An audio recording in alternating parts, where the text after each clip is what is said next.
Drive Who and the Psychology of Heroes and Villains. Here's the script for the podcast Drive Who and the Psychology of Heroes and Villains. You think of a superhero, and one thing immediately comes to mind: a hero. Someone who is brave, selfless, and maybe a little bit invincible. But what makes these so-called heroes tick?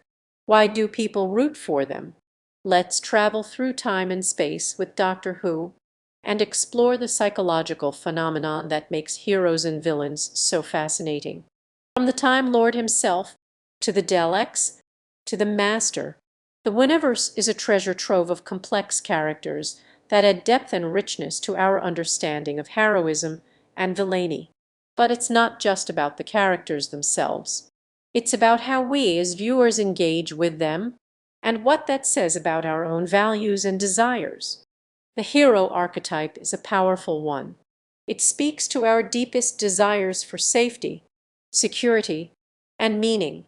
We project these qualities onto the hero, and in doing so, we are able to confront our own fears and anxieties.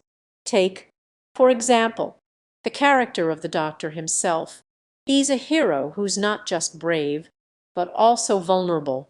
He's a complex, multifaceted individual who shows us that even the most capable among us have doubts and fears. But what about the villains? Ah, the villains are a different story altogether.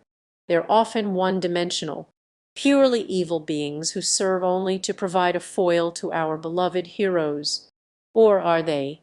Take the Daleks, for example. On the surface, they're just a bunch of cyborgs with a bad attitude. But scratch beneath the surface, and you'll find a complex psychology of fear, anger, and power.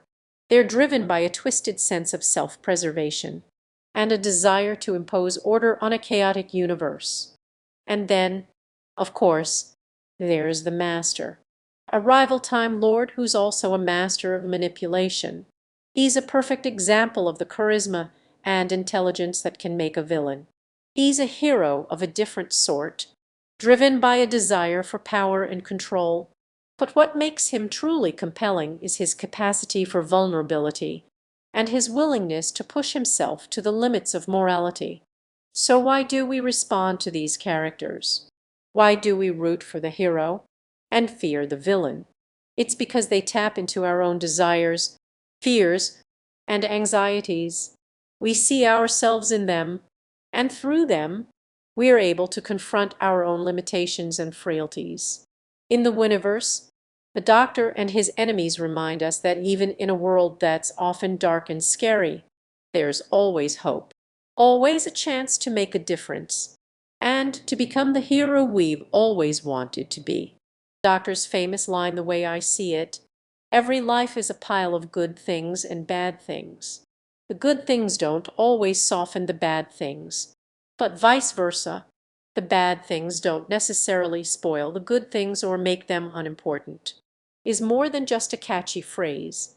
It's a reminder that life is complex, messy, and multifaceted.